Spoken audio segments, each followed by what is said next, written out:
안녕하세요, 이영빈입니다. 이번 추석 연휴 동안에 EV3 덕분에 오랜만에 가족들도 만나고 또 친구들도 만나고 또 멀리 이동도 할 수 있었던 것 같아요. 이번 추석 연휴 동안 주행한 거리를 보면 344km 정도를 주행한 걸로 나와요. 이 340km를 넘게 주행하는 동안 제 발이 대준 EV3한테 고맙다는 말을 전하고 싶네요. 자, 아무튼 지금 배터리가 3%밖에 안 남았습니다. 정말 배터리를 끝까지 다 쓸 정도로 이 EV3를 오랫동안 주행해 봤는데요. 고속주행도 해보고 시내주행도 해보고 정말 오랫동안 타보면서 느낀 점, EV3니까 이 장점 3가지, 단점 3가지 정도는 제가 확실히 전달드릴 수 있을 것 같습니다. 일단 먼저 장점 3가지부터 살펴보면요, 첫 번째 장점, EV3는 전비가 너무 뛰어납니다. 지금까지 나온 전기차 중에 이 효율성으로만 놓고 보면 효율성만큼은 정말 끝판왕의 자동차라고 할 수 있을 것 같아요. 제가 사실 이번 추석 연휴 기간 동안에 전비 운전에 대해서는 전혀 생각 안 하고 그냥 막 탔거든요. 뭐 통행료도 공짜인데 뭐 전기 아껴서 뭐 하겠어 라는 생각으로 정말 그냥 아무 생각 없이 밟고 다녔는데도 지금 트립상에 나오는 누적 전비를 보면 누적 전비가 6km/kWh입니다. 일단 공인 전비보다도 훌륭하고 지금 아이오닉 5라든지 EV6, 다른 회사의 전기차들 뭐 테슬라 모델 Y라든지 BMW i4, iX3, 아우디 Q4 e-tron, 폭스바겐 ID4 이런 전기차들하고 비교했을 때도 이 전비 측면에 있어서는 확실히 뛰어난 모습을 보여주는 거 알 수 있습니다. 이 공인 전비도 뛰어나지만 실제로 주행을 해보면서 느끼는 이 실전비가 굉장히 뛰어나다. 그래서 지금 배터리가 3% 남았는데 배터리 3% 남기는 것 자체가 힘들었습니다. 일부러 전기를 더 많이 써야지 라고 생각하고 운전을 했는데 만약에 그렇게 운전하지 않았다면 아마 배터리가 정말 많이 남아 있었을 것 같고 아마 전비가 7에서 8 정도는 그냥 쉽게 나왔을 거라는 그런 생각도 듭니다. 아무튼 전비 측면에서는 정말 극강의 모습을 보여준다. 정말 마음먹고 전비 운전을 하면 전비가 7에서 8 정도는 그냥 손쉽게 나올 법한, 공인 전비도 좋고 실 전비는 더 좋은 자동차다 라고 말할 수 있을 것 같습니다.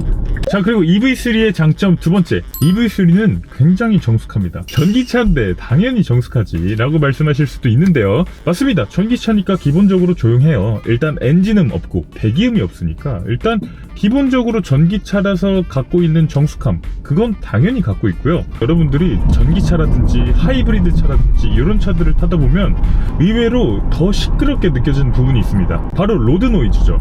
이 엔진음이라든지 배기음 이런 것들이 없다 보니까 도로 노면에서 올라오는 이런 로드 노이즈들이 훨씬 더 불쾌하게 들리고 훨씬 더 크게 느껴지는 경우가 있는데, 그런데 EV3는 지금 그 로드 노이즈가 굉장히 적게 들어옵니다. 극한으로 절제된 로드 노이즈를 승객에게 들려주고 있어요. 저희 EV3 같은 경우는 19인치 휠 타이어 옵션이 들어가 있는데요, 이 19인치 타이어가 한국 타이어 아이온 에보 올 시즌 타이어가 들어가 있습니다. 한국 타이어 아이온은 아시겠지만 전기차 전용 타이어예요. 그래서 기본적으로 전기차 전용으로, 전기차 특화로 개발된 타이어고요. 이 안에 사일런트 폼, 흡음재 같은 것도 장착돼 있어서 훨씬 더 이 정숙함, 로드 노이즈를 걸러주는 그런 역할을 잘 수행해주고 있는 것 같고요. 그리고 이 기본적으로 이 컴파운드라든지 아니면 사이드월 강성이라든지 등등 여러 부분에서 이 전기차에 애초부터 좀 특화되도록 개발을 해놨기 때문에 더더욱 이 EV3와 궁합이 잘 맞는다는 생각이 듭니다.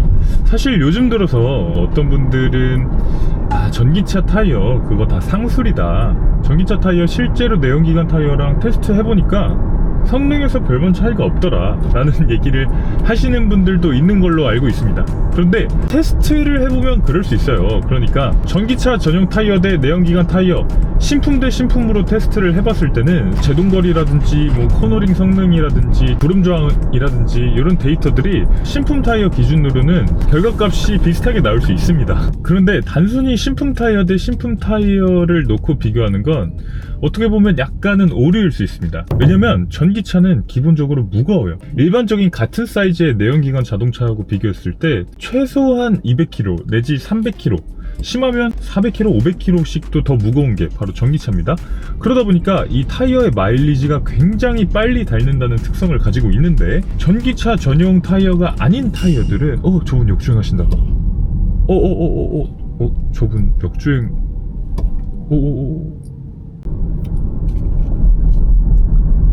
다행이다.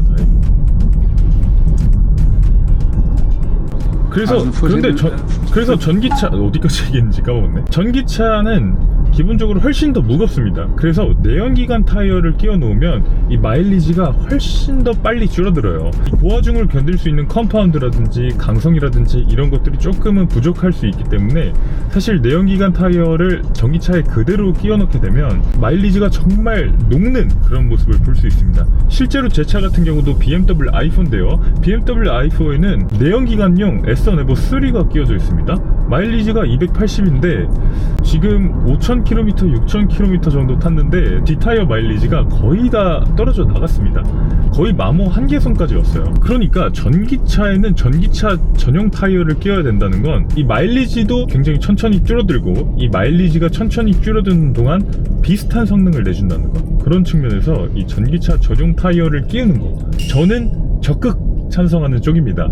물론 그렇다고 해서 전기차 타이어를 안 끼우면 절대 안 되느냐 라고 하면 그건 아니지만 한국 타이어 아이온 같은 경우는 사실 내연기관 타이어랑 비교해도 가격이 그렇게까지 더 비싸지 않거든요.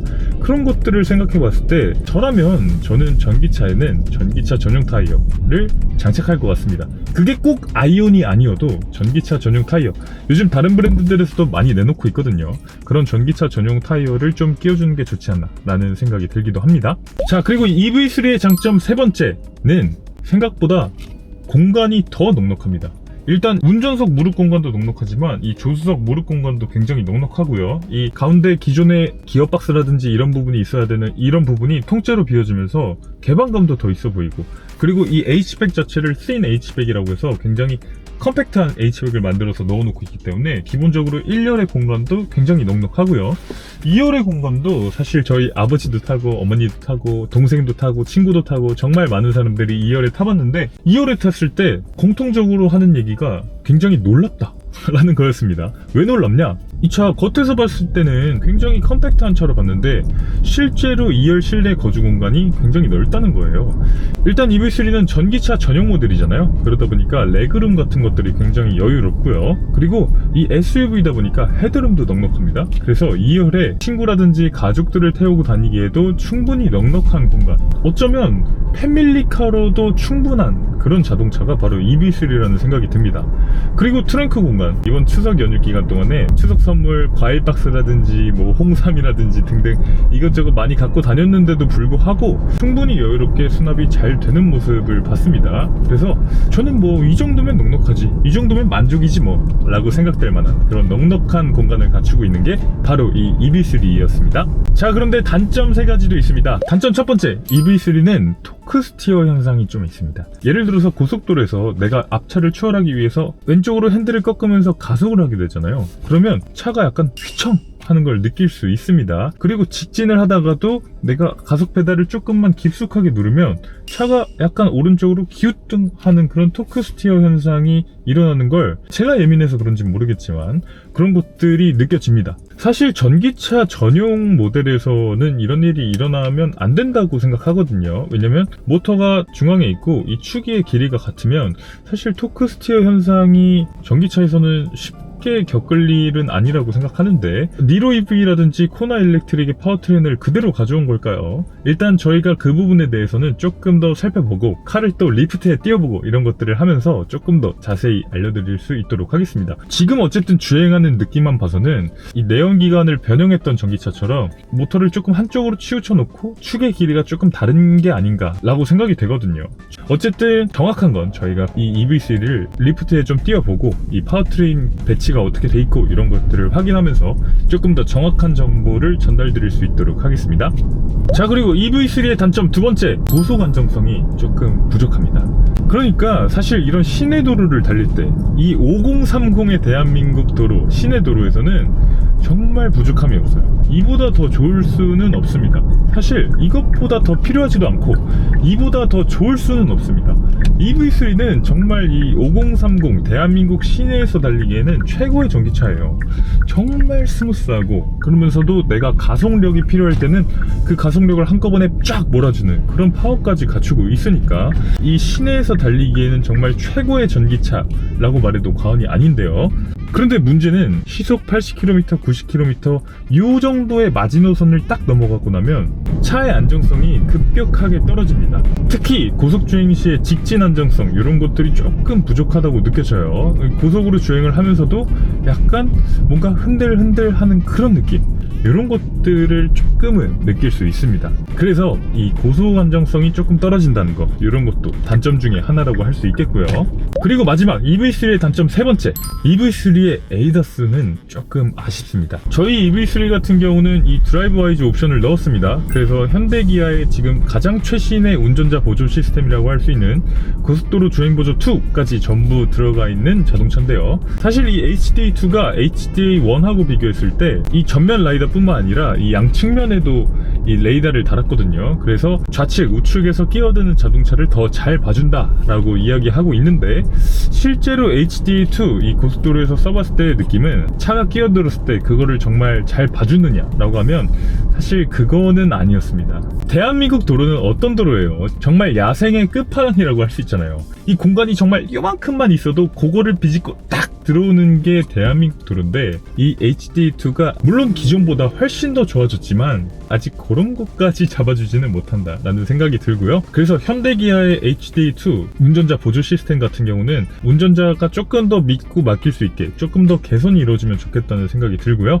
그런데 제가 꼭 드리고 싶은 말씀은 테슬라 오토파일럿이라든지 FSD라든지 이런 운전자 보조 시스템이 굉장히 고도화되면서 어떤 분들은 운전자 보조 시스템을 너무 맹신하세요. 그러니까 테슬라는 현대기아하고 달라, 테슬라 ADAS는 끝장이라고, 그냥 물병 끼워놓고 끝까지 갈 수 있다고 이렇게 말씀하시는 분들도 계시고, 뭐 꼭 테슬라가 아니더라도 현대기아도 요즘 너무 좋아서 이거 그냥 문자도 하고 뭐 영상도 보고 뉴스도 보고 예능도 보고 다 해, 이렇게 말씀하시는 분들도 계신데, 아무리 기술이 좋아졌다고 해도 아직은 이거는 운전자 보조 시스템입니다. 아직 완벽하지 않아요. 미국에서는 FSD 오토파일럿 사고가 사회적인 문제가 될 정도로 많이 일어나고 있어요.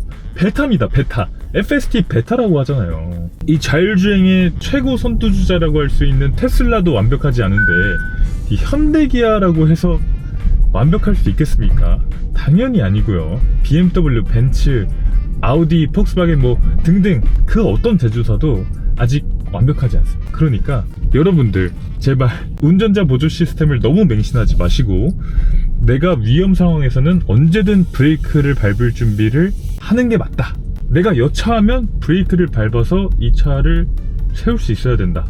혹은 내가 위급 상황에 대처할 수 있어야 된다 라는 생각은 꼭 갖고 계셔주면 좋겠어요. ADAS를 절대 맹신하면 안 됩니다. 자, 아무튼 말씀드리는 순간 이제 추석 연휴의 마지막 주행을 마치게 됐습니다. 지금은 11시 17분 저희 아파트 지하주차장 전기차 충전소로 가고 있습니다. 지금 어떻게 이런 일이. 아파트 지하주차장에 딱 들어왔는데 지금 배터리가 딱 0%가 됐습니다. 배터리를 처음으로 0%까지 완전히 다 썼습니다. 이 파워가 제한됩니다. 거북이로고 떴고요. 남은 배터리는 0%. 주행 가는 거리 1km 남았다고 합니다. 정말 배터리 알뜰하게 다 썼죠. 근데 EV3 배터리를 이렇게 0%까지 쓴 거는 이번이 처음이거든요. 저희 EV3는 롱레인지 모델입니다. 그래서 배터리 용량이 81.4kWh 배터리가 들어갔다고 하거든요. 그러면 한번 0%에서 100%까지 배터리를 직접 채워보면서 실제로 배터리 용량 얼마나 들어간지 살펴보고요. 그리고 저희 아파트 완속 충전기에서 충전을 해보는데 저희 아파트 완속 충전기는 조금 비쌉니다. 에버온 충전기인데요. 킬로와트 시당 340원의 요금을 받고 있는데 조금 비싸긴 한데, 이 0%에서 100%까지 충전했을 때 이 충전 요금은 얼마가 나오는지도 한번 확인해 보도록 하겠습니다. 네, 저희 전기차 충전소에 저희 EV3밖에 없습니다. 자, 어쨌든 풀투풀 배터리 충전을 한번 해보도록 하겠습니다. 저희 아파트 충전기예요. 에버온 충전기고요. 킬로와트 시당 340원이 나오는 충전기인데 예전으로 치면 거의 급속 충전 요금인데 조금 비싸긴 합니다. 저는 주로 충전할 때 이 EV인프라 카드로 하고 있습니다. EV인프라가 로밍이 되는 데가 많아서 그냥 로밍으로 이렇게 충전하고 있고요. 그리고 전기차 충전이 불편하지 않냐라고 말씀하시는 분들도 계신데, 뭐 대부분 아파트도 그렇겠지만 저희 아파트도 이렇게 지하주차장에 전기차 충전기가 여러 개가 마련돼 있어요.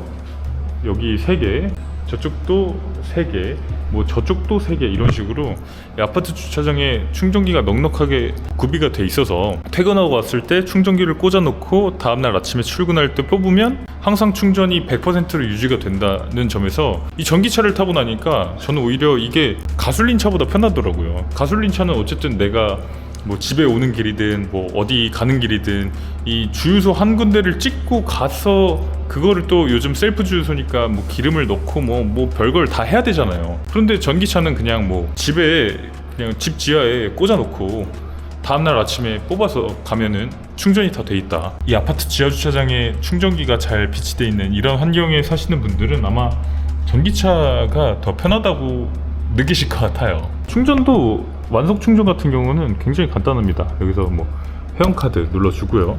여기서 카드 인식하면 그냥 충전기 뽑아서 연결하면 끝입니다. EV3 충전구가 조금만 더 고급이었다면 이렇게 눌렀을 때 바로 스르륵 열렸을 텐데 이게 안 열리는 건 조금 아쉽고요. 자, 아무튼 충전해 보도록 하겠습니다. 충전이 시작되었습니다. 만속 충전이 시작되었습니다.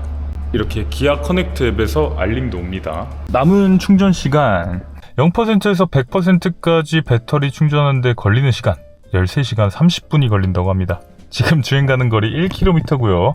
100%까지 채우면 494km를 갈 수 있다고 나왔네요. 완속 충전은 6.7kW로 되고 있습니다. 근데 지금 잔여 충전 시간은 어쨌든 13시간 30분 남았다고 하니까요. 지금 올라가서 이제 자고 내일 아침에 와서 배터리 얼마나 들어갔는지, 충전 요금은 얼마나 나왔는지 이런 것들 살펴보면 될 것 같습니다. 자, 그럼 오늘 촬영은 여기까지 하고요. 내일 다시 돌아오도록 하겠습니다.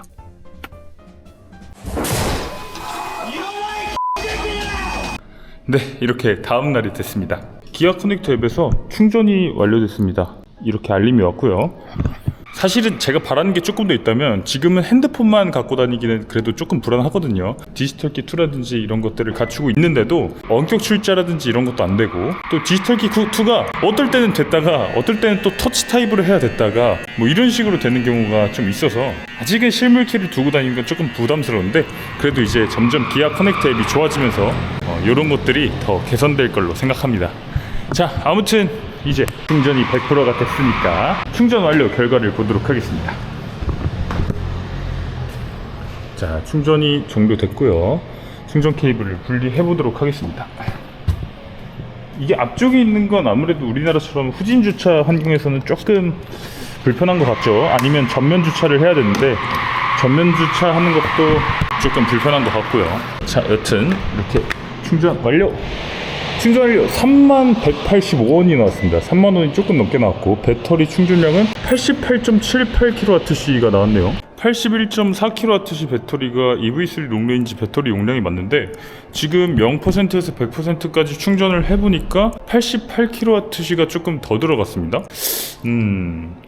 제조사에서 분명히 6%에서 7% 정도 마진을 남긴다고 했는데 그 마진만큼 꽉 들어간 느낌이 드네요. 글쎄 모르겠습니다. 저 충전기에서 어쨌든 밀어서 이쪽으로 보낸 용량이 88kWh가 넘는다는 걸 수도 있으니까 88kWh가 넘었다는 게 정확히 어떤 걸 의미하는지는 아직은 정확히 파악하기는 좀 어렵게 느껴지네요.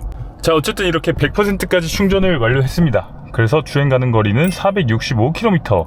사실 어제 마지막에 배터리를 0%까지 다 쓰려고 이 스포츠 모드에 놓고 조금 급가속 급감속 이런 것들을 살짝 했다 보니까 그때 그 전비를 토대로 이 주행 거리를 산정하다 보니까 지금 조금 주행 거리가 낮게 나오는 것 같아요. 그럼에도 제가 정말 효율적으로 주행을 했을 때 주행 가는 거리는 730km까지도 주행이 가능하다고 나와 있습니다. 내가 정말 계속 급가속만 반복했을 때는 311km밖에 못 간다 라고 말하고 있어요. 일반적인 상황이라고 가정한다면 그래도 주행 가는 거리가 한 500km는 그냥 가뿐하게 넘고요. 일반적으로 주행을 했다고 가정한다면 한 600km 정도는 주행할 수 있는 게 바로 이 EV3 롱레인지라는 생각이 듭니다. 자, 어쨌든 요 급의 셀토스랑 같은 급이라고 가정해보면 셀토스가 연비가 대략 12 정도, 주행가는 거리가 그러면 50리터를 꽉 채웠다고 했을 때 대략 한 600km 정도 주행할 수 있는 거고요. 그러면 휘발유 값이 1,600원이라고 가정했을 때 50리터를 넣으면 대략 한 8만원 정도 들어가는 거거든요. 그런데 EV3 같은 경우는 완전 충전했을 때 비슷한 주행 가는 거리를 갖추고 있는데 충전 요금은 요금은 3만원밖에 안 나옵니다. 그러니까 30%가 살짝 넘는 그런 충전 요금을 갖고 있는 건데 3만원 대 8만원이면 엄청난 차이가 나는 거죠. 그래서 전기차는 이 사서 운행하다 보면 반드시 경제적이라고 느끼게 되고, 이 사실 초기 비용은 조금 더 전기차가 많이 들지 않냐라고 말씀하실 수도 있는데, 맞아요. 초기 비용 아직도 조금 전기차가 비싸기 때문에 초기 비용은 더 많이 들 수 있지만, 어쨌든 우리가 중고차로 파는 것까지 생각해보면 전기차는 비싸게 사서 비싸게 파는 거고, 셀토스 같은 내연기관차들은 조금 더 싸게 사서 싸게 파는 거니까, 그런 이 자동차 가격을 떼놓고 순수 유지비를 놓고 봐야 될 텐데, 그렇게 순수 유지비를 놓고 봤을 때 전기차가 압도적으로 경제적이고 압도적으로 저렴하다. 게다가 주유소를 번거롭게 찾아다닐 그런 번거로움까지 줄여주니까 전기차가 여러모로 굉장히 효율적이고 알뜰살뜰한 자동차라는 것도 알 수 있습니다. 아무튼 이렇게 풀투풀 충전을 해봤고요. 저쪽 충전기에서 밀어준 용량이 88kWh라는 건지, 이 자동차가 정말 받아 먹은 용량이 88kWh라는지는 정확히 모르겠어요. 그런데 기아가 발표하는 EV3의 81.4kWh 배터리는 이 제조사 마진 6%에서 7% 정도를 반영한 이 최종 배터리 용량이거든요. 그래서 이 EV3가 받아먹을 수 있는 용량에는 분명히 한계가 있을 텐데, 글쎄요, 모르겠습니다. 아마 충전기 쪽에서 밀어준 용량이 88kWh라는 것 같아요. 왜 배터리가 88kWh까지 들어갔는지 잘 모르니까 편집장님한테 한번 전화를 걸어서 여쭤보도록 하겠습니다.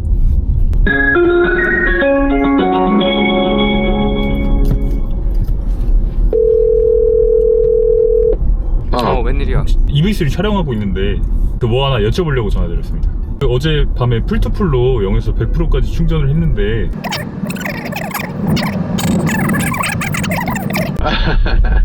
몰라, 손실이 좀 있겠지. 아니 근데 0에서 출발했어? 네, 완전 거북이까지 억지로 만들어서 어제 와, 밤에 미쳤다리. 보통 5% 정도가 로스야. 나는 뭐 100% 보냈는데 충전된 양은 95%네? 그러면 100% 보낸 양을 내야 돼. 근데 테슬라는 그걸 받아들이는 애한테서 그걸 하잖아. 그쵸. 테슬라 오너들은 그래서 테슬라가 5% 더 싼 거다. 아무튼 이렇게 풀투풀을 해봤습니다. 양호. 아주 잘했습니다. 잘했어요. 네, 알겠습니다. 처음으로 만땅 치워봤네. 네, 잘했다. 알겠습니다. 잘 들어가시고. 그러니까 충전기에서 밀어준 용량이 88kWh라는 거고, 이 차가 받은 용량은 어쨌든 81kWh 정도가 맞다. 그렇게 결론 지어볼 수 있을 것 같습니다.